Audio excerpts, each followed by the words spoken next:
ఎందుకంటే సూపర్ 6 హామీలు ఇచ్చినావు కాబట్టి అందరూ కూడా ఆశపడినారు. ఎందుకంటే జగన్మోహన్ రెడ్డి ఇచ్చిందే తక్కువే, చంద్రబాబు నాయుడు ఎక్కువ ఇస్తా ఉన్నాడు. మళ్ళీ ఎక్కువ ఇస్తాడు కాబట్టి చంద్రబాబు నాయుడికి ఏదైనా కానీ ఓటేసి గెలిపిస్తే ఈ సూపర్ 6 హామీలు వస్తాయని చెప్పేసి ఆలోచనతో ఈరోజు అధికారాన్ని గడ్డపెడితే మీరు ఏం చేస్తూ ఉన్నారు? రాష్ట్రంలో ఆ సూపర్ 6 ఇవ్వకపోయినా ఉన్నవన్నీ కూడా ఓటు పెడుతూ ఉన్నారు. అలాంటి పరిస్థితి రాష్ట్రంలో జరుగుతూ ఉంది.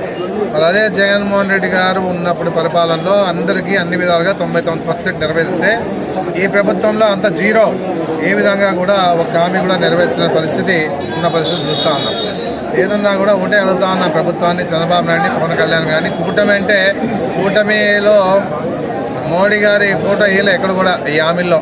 ఎందుకంటే ఆయన వద్దన్నాడు. ఎందుకంటే ఇచ్చే హామీలు కాదు ఇవి, నా ఫోటో వద్దని చెప్పిన తర్వాత వాళ్ళిద్దరు ఫోటోలు వేసుకొని ఎంతో ఉందాగా అది పోస్టర్ రిలీజ్ చేశారు.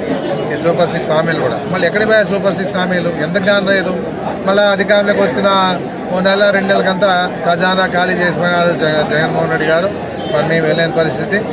ఏదున్నా కూడా మీరు అర్థం చేసుకోవాలా అని మాట్లాడడం జరిగింది. మళ్ళీ ఆ విధంగా ఉన్నప్పుడు నువ్వు ఇవ్వలేనని నీ అనుభవంతో ఉన్న ముఖ్యమంత్రి నువ్వు ఏమో ఆషామాషి ముఖ్యమంత్రి కాదు. ఎందుకంటే ఆ రోజుల్లో రామారావు వెన్నుపోటు వచ్చినాయి, అధికారంలోకి వచ్చినాక ప్రజలు నమ్మించి అధికారంలోకి వచ్చి ఏ వాటి సమస్యలున్నా నెరవేర్చలేని పరిస్థితుల్లో రాష్ట్రం అభివృద్ధి పరంగా ముందుకు తీసుకోపోయినా నీ మాటలు ఎందుకో కానీ ప్రజలు భలే నమ్ముతారు. అది ఎందుకో ఏమో తెలియదు కానీ, ఏదో మాయ చేస్తావో ఏమో తెలియదు కానీ ప్రజలు మీ మాటలు నమ్మే పరిస్థితి జరుగుతూ ఉంది.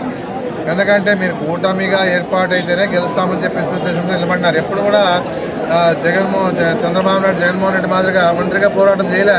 ఆ ధైర్యం లేదు చంద్రబాబు నాయుడికి, పవన్ కళ్యాణ్ కూడా లేదు.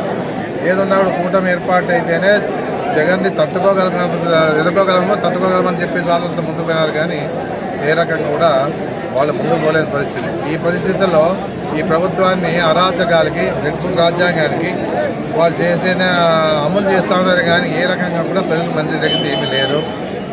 మేమేమో ఒకటే అడుగుతా ఉన్నాం, ನೀವು సూపర్ 6 హామీలు చేసే తీరాలి, ప్రజలకు ఇచ్చే తీరాలి. ఏదున్నా కూడా జగన్మోహన్ రెడ్డి ఆరోగ్యశ్రీగా నీరుగార్చపరి చేస్తూ ఉన్నారు. రాజశేఖర్ గారు పెట్టింది, జగన్మోహన్ రెడ్డి గారు ప్రతి కుటుంబానికి 25 లక్షలు ఇచ్చినాడు ఆరోగ్యశ్రీ పరంగా. అది మర్చిపోయినారు జనమంతా కూడా. 25 లక్షలు ఆరోగ్యపరంగా ఆయన సహకారం ఇచ్చినాడు. ఎందుకంటే పేద ప్రజలకు చిన్న రోగాలు వస్తే 2 లక్షలు సరిపోదు, 5 లక్షలు సరిపోదు, 10 లక్షలు సరిపోదు అని చెప్పేసి ఏకంగా 25 లక్షల రూపాయలు ఒక కుటుంబానికి, అంటే ఒక రేషన్ కార్డు ఉన్న వాళ్ళకి 25 లక్షల రూపాయలు ఆరోగ్య పరిస్థితి పరంగా చేయడం జరిగిన పరిస్థితి కూడా రాష్ట్రంలో ఉంది. ఇవన్నీ కూడా ప్రజలు గమనించిన తెలిసేమన్నా సూపర్ 6 ఇస్తుంది. అది ఎంత వచ్చినా ఏమి రాదు. ఆరోగ్యం ఒకసారి పోయినారంటే